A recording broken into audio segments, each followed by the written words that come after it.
Hello students, welcome to Hiba maths. எல்லாரும் எப்படி இருக்கீங்க? 9th ஸ்டாண்டர்ட்க்கு எக்ஸாம் இன்னையோட முடிஞ்சது இல்லையா? ஸோ நிறைய பேருக்கு வந்து ஸ்கூல்ஸ்ல ஆல்ரெடி 10th போர்ஷன் ஸ்டார்ட் பண்ணிட்டாங்க. நிறைய பேருக்கு இன்னைக்கு தான் 9th சயின்ஸ் எக்ஸாம் வந்து கம்ப்ளீட் ஆச்சு. கரெக்டா? ஸோ ஈவினிங் மேல செம்ம ஜாலியா இருக்கும். இனி நம்ம 9th கிடையாது, 10th. நிறைய படிக்க வேண்டியது வரும், நிறைய ரெஸ்பான்சிபிலிட்டிஸ் வரும். எனக்கு நிறைய பசங்க வந்து கமெண்ட்ல கேட்டுட்டு இருக்காங்க, நான் வந்து 9th இருந்து 10th போறேன், எனக்கு ஏதாவது டிப்ஸ் சொல்லுங்க, நான் நல்லா ஸ்கோர் பண்ணணும்னு நினைக்கிறேன், உங்க சேனல் ஃபாலோ பண்ணிட்டு இருக்கேன்ட்டு. ஸோ நம்ம சேனலை ஃபாலோ பண்ற எல்லா ஸ்டூடெண்ட்ஸ்க்குமே all the very best and welcome to next academic year. நான் ஆல்ரெடி ஒரு வீடியோ பத்தி போட்டிருப்பேன். நிறைய பசங்களுக்கு இன்னைக்கு தான் வந்து 9th எக்ஸாம் முடியுது. ஸோ அதனால இன்னொரு வாட்டி உங்க எல்லாரையுமே நான் வந்து நெக்ஸ்ட் அகாடமிக் இயருக்கு வெல்கம் பண்றேன். சரிங்களா? இந்த வெல்கம் பண்றதோட என் வேலை முடிஞ்சிச்சுன்னா கண்டிப்பா கிடையாது. உங்களுக்கு 10th ஃபுல் சப்போர்ட், தமிழா இருக்கட்டும், இங்கிலீஷா இருக்கட்டும், சயின்ஸ், சோஷியல் எல்லாமே நம்ம சேனல்ல வந்து இருக்கும். சரிங்களா? நெக்ஸ்ட் மந்த் வந்து book back answers, science, social எல்லாத்துக்குமே நான் வந்து கொடுத்துடுவேன். நிறைய பேர் கைடு வாங்கிடுவீங்க. கைடு வாங்காமலே நிறைய பிள்ளைங்க இருப்பாங்க இல்லையா? ஸோ அவங்களுக்கு கண்டிப்பா அந்த வீடியோஸ் எல்லாம் யூஸ்ஃபுல்லா இருக்கும். அண்ட் நீங்க அந்த பிளேலிஸ்ட் எல்லாம் சேவ் பண்ணி வச்சுக்கிட்டீங்கன்னா எக்ஸாம்க்கு ஒரு நாள் முன்னாடி ஒரு 10 மினிட்ஸ் பாத்தீங்கன்னா போதும், புக் பேக் எக்ஸசைஸ்லாம் ஒரு ரிவிஷன் கொடுத்த மாதிரி இருக்கும். எக்ஸாம்க்கு ரொம்பவே ஹெல்ப்ஃபுல்லா இருக்கும். எப்பவுமே ஒரு விஷயம் ஞாபகம் வச்சுக்கோங்க, 10th ஸ்டாண்டர்ட்ல எவ்வளோக்கு எவ்வளோ நீங்க புக் பேக் ஆன்சர்ஸ்க்கு இம்பார்ட்டன்ஸ் கொடுக்குறீங்களோ அதை வச்சுதான் நம்மளோட ரிசல்ட்டே இருக்கு. சரிங்களா? ஏன்னா கம்பல்சரி கொஸ்டின்ஸ் எல்லாம் பாத்தீங்கன்னா டோட்டலா ஒரு 8 மார்க்குக்கு வரும். ஒரு 10 மார்க்கு கம்பல்சரி கொஸ்டின்ஸ் வச்சிருங்களேன், பேலன்ஸ் இருக்க 90 மார்க்கு நம்ம புக் பேக் ஆன்சர்ஸ்ல இருந்து தான் வரும். நான் லாஸ்ட் டைம் பார்த்த வரைக்கும் நிறைய பசங்க செஞ்ச தப்பு என்ன அப்படின்னா, நிறைய அடிஷனல் கொஸ்டின்ஸை பார்த்துட்டு புக் பேக்கை வந்து விட்டுட்டாங்க. ஆனா புக் பேக்ல இருந்து வந்த கொஸ்டின்ஸ் அவங்களால அட்டென்ட் பண்ணவே முடியல. ஏன்னா அவங்க அந்த அளவுக்கு இம்பார்ட்டன்ஸ் கொடுக்கல. சரிங்களா? ஸோ எப்பவுமே ஃபர்ஸ்ட் நமக்கு புக் பேக் ஆன்சர்ஸ் ரொம்ப முக்கியம். ஒன் வேர்ட்ஸ்லயும் சரி, ஷார்ட் ஆன்சர்ஸ்லயும் சரி, டீப் ஆன்சர்ஸ்லயும் சரி. நான் சொல்ற ஃபர்ஸ்ட் விஷயம், 10th ஸ்டாண்டர்ட் பசங்க எல்லாருக்குமே புக் பேக் கொஸ்டின்ஸா ஃபர்ஸ்ட் தரவு பண்ணுங்க. ஒருவேளை 12th பசங்களும் பார்த்துட்டு இருக்கீங்கன்னா நீங்களும் புக் பேக் ஆன்சர்ஸ் தர பண்ணுங்க. உங்களுக்கு தனியா இன்னொரு வீடியோ ரெடி பண்றேன். சரிங்களா? 10th ஸ்டாண்டர்ட் பசங்க 90% மேல ஈஸியா அட்டென்ட் பண்ணிடலாம். சரிங்களா? ஈஸியா வாங்கலாம். நீங்க இது வரைக்கும் 9th வந்து நான் 60 தான் எடுத்திருக்கேன், நான் 70 தான் எடுத்திருக்கேன், நான் இது வரைக்கும் 90 எல்லாம் போனதே இல்லை. ஆனா 10th எனக்கு வந்து நல்லா ஸ்கோர் பண்ணணும்னு ஆசையா இருக்கு, 450+ தான் என்னோட எய்மா இருக்கு நீங்க நினைச்சீங்கன்னா, ஸ்டார்டிங்ல இருந்தே புக் பேக் ஆன்சர்ஸை வந்து ஃபர்ஸ்ட் கம்ப்ளீட்டா படிக்க பாருங்க. நீங்க 90+ எக்ஸ்பெக்ட் பண்றீங்க அப்படின்னா புக் பேக்கை ஃபர்ஸ்ட் நல்லா தரவு பண்ணிடணும். சென்டம் எடுக்கிறீங்கன்னா தான் எக்ஸ்ட்ரா கொஸ்டின்ஸ் கிட்ட நம்ம போகணும். சரிங்களா? எல்லா சப்ஜெக்ட்லயுமே சொல்றேன், Tamil, English, maths, science, social எல்லாத்துலயுமே நீங்க புக் பேக்கை வந்து தரவா வச்சுட்டீங்கன்னா 90 மார்க் கண்டிப்பா எடுத்துடலாம். அடுத்து வந்து சென்டம் மெயின் பண்றவங்க வந்து கடைசி டைம்ல வந்துட்டு எனக்கு சென்டம் எப்படியாவது வேணும் அப்படின்னு முடியாது.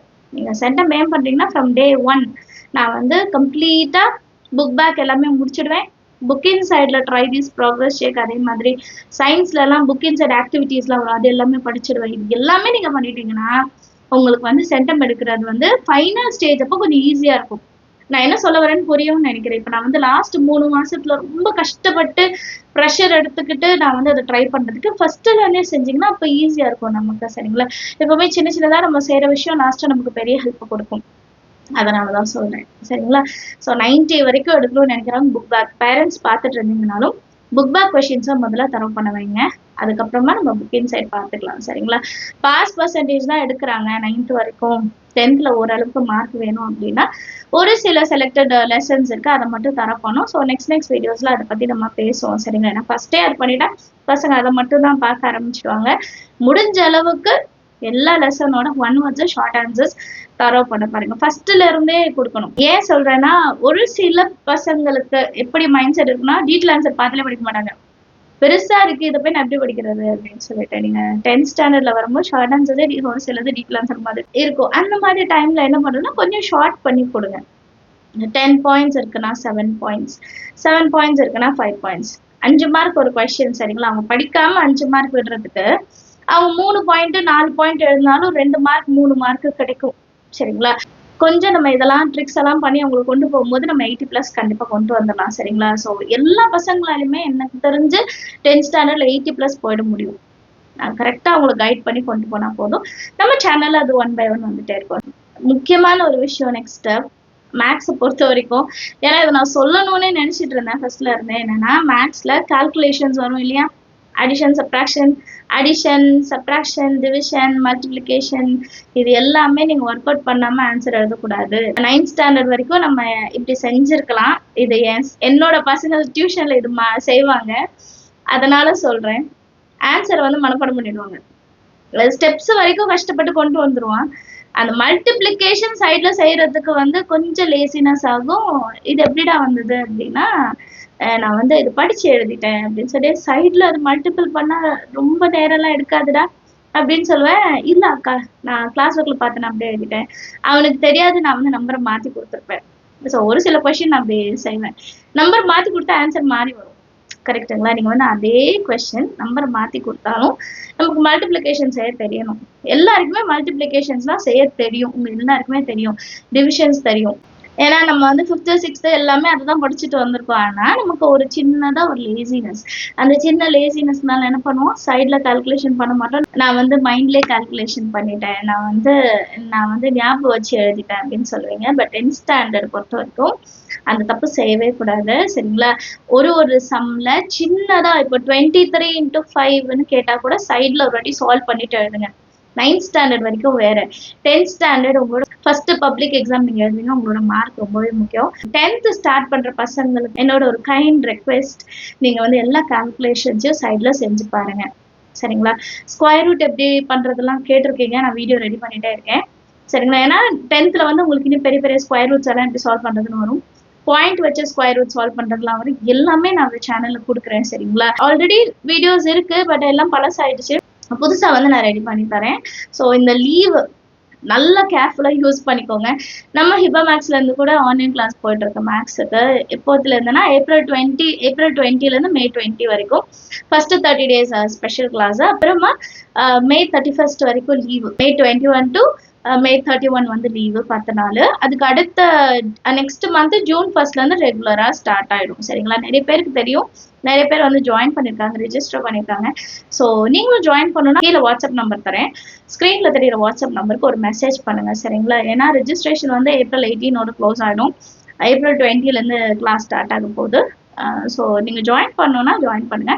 மந்த்லி ஃபீஸ் மாதிரி தான் கொடுத்துருக்கேன். சரிங்களா? ஸோ ஃபீஸ் டீட்டெயில்ஸ் எல்லாமே நான் வாட்ஸ்அப்ல சொல்றேன். நெக்ஸ்ட் உங்களுக்கு 10th என்னென்ன விஷயங்கள் பத்தி டவுட் இருக்கு அப்படின்றத மறக்காம கமெண்ட் செஷன்ல சொல்லுங்க. அடுத்த டாபிக் அதை பத்தி பேசலாம். சரிங்களா? ஏன்னா இந்த மாதிரி டவுட்ஸ் எல்லாம் நீங்க கிளியர் பண்ணதான் ஃபைனல் எக்ஸாம் வரும்போது ஒரு கான்ஃபிடென்ட்டா எக்ஸாம் எழுத முடியும். ப்ரெசன்டேஷன் டே 1ல இருந்து உங்க பேப்பர் ப்ரெசன்டேஷனை மெயின்டைன் பண்ணுங்க. ஏன்னா 9th வரைக்கும் நிறைய பேருக்கு இன்னும் ஹேண்ட் ரைட்டிங் நீட்டா இல்லை. சரிங்களா?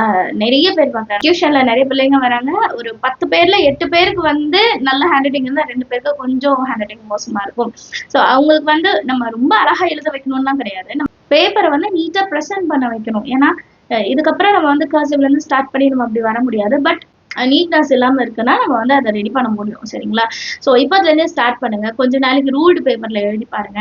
ரூல்டு பேப்பர் எழுதிட்டு அதுக்கப்புறம் அன்ரூல்டு வந்து ட்ரை பண்ணுங்க. ஸோ ப்ரெசன்டேஷன் ரொம்ப முக்கியம். இது அடுத்த விஷயம். கால்குலேஷன் முக்கியம், ப்ரெசன்டேஷன் முக்கியம். அப்புறம் எந்த கொஸ்டினையும் விடக்கூடாது. ஃபர்ஸ்ட்ல இருந்து எல்லா கொஸ்டினும் படிக்கணும். பெருசா இருந்தா கம்மியா படிச்சுக்கோங்க. அண்ட் மேக்ஸ்ல வந்து எல்லா சம்ஸையும் ஒர்க் அவுட் பண்ணுங்க. இம்பார்ட்டன்ட் சம்ஸ் பின்னாடி போகாது. பாஸ் பண்றது கஷ்டப்படுறீங்கன்னா நீங்க இம்பார்ட்டன்ஸ் மட்டும் பார்த்து பாஸ் பண்ணலாம். பட் நம்ம எய்ம் வந்து சென்டமா இருக்கணும். ஃபர்ஸ்டே அதை ஃபிக்ஸ் பண்ணிக்கோங்க. நம்ம எய்ம் வந்து சென்டமா இருக்கணும், 90+ எடுக்கணும், நல்ல ஸ்கோர் எடுக்கணும் அப்படின்னு நீங்க முதல்ல ஃபிக்ஸ் பண்ணிக்கோங்க. அதுக்காக ஒர்க் பண்ணுங்க. நானும் என் சைட்ல இருந்து எல்லா சப்போர்ட்டுமே உங்களுக்கு தரேன். சரிங்களா? ஸோ கண்டிப்பா நம்மளால சூப்பரான மார்க் எடுக்க முடியும். ஸோ இந்த வீடியோ இதோட முடிச்சிடலாம். இந்த வீடியோல என்னெல்லாம் பார்த்தோம்னு இன்னொரு வாட்டி ஞாபகப்படுத்துறேன். 9th to 10th போற பசங்களுக்கு நிறைய ஐடியாஸ் கேட்டிருந்தீங்க, நிறைய டிப்ஸ் கேட்டிருந்தீங்க. ஸோ ஃபர்ஸ்ட் என்ன சொல்லியிருக்கேன்னா, மேக்ஸ்ல கால்குலேஷன் செய்யணும். செகண்ட், ப்ரெசன்டேஷன் நீட்டாக்க பாருங்க. தேர்டு, சயின்ஸு சோஷியல்லாம் கொஷின்ஸ் பெருசா இருந்தா 7 பாயிண்ட்ஸ் இருந்தா ஒரு 5 பாயிண்ட்ஸா கம்மி பண்ணியாவது படிக்கணும். ஏன் இதை சொல்றேன்னா, எல்லா கொஷின்ஸையும் நீங்க படிச்சிருக்கணும், எதையுமே நீங்க விட்டுறக்கூடாதுன்றதுக்காக. ஏன்னா ஃபர்ஸ்ட்ல இருந்தே நம்ம கொஷின்ஸை படிச்சுட்டு வரும்போது லாஸ்ட் டைம்ல அது கஷ்டமா தெரியாது. ஏன்னா நிறைய பேர் சோஷியல் ஹிஸ்டரியை விட்டுட்டாங்க, படிக்கவே இல்லை. ஏன்னா அது கஷ்டமா இருக்கணும். நீங்க ஃபர்ஸ்ட்ல இருந்தே படிச்சு பாருங்களா, கண்டிப்பா அது ஈஸியாகும். சரிங்களா? ஸோ இந்த விஷயம்லாம் பேசிக். இதெல்லாம் நீங்க செஞ்சு என்னடா ஒரு நாள் கூட லீவ் இல்லாம நாளையில இருந்து ஸ்டார்ட் பண்ண சொல்றாங்களே நினைக்காதீங்க. 1 மணி நேரம் அட்லீஸ்ட் நம்ம ஸ்பெண்ட் பண்ணலாம். சரிங்களா? உங்களோட டவுட்ஸ் எல்லாத்தையுமே கமெண்ட் செக்ஷன்ல இடுங்க. அடுத்த வீடியோல நம்ம அத பத்தி பேசலாம். சரிங்களா? ஃபர்ஸ்ட்ல இருந்தே டவுட் கிளியர் பண்ணிட்டா நல்லது தானே. சோ அதனால தான் சொல்றேன். மறக்காம கமெண்ட் பண்ணுங்க. உங்க ஃப்ரெண்ட்ஸ் சர்க்கிள்லயும் ஷேர் பண்ணுங்க. அண்ட் இன்னும் நம்ம சேனல சப்ஸ்கிரைப் பண்ணலனா சப்ஸ்கிரைப் பண்ணுங்க. கூடவே பெல் ஐகான் செலக்ட் பண்ணிடுங்க. Thank you so much for வாட்சிங்.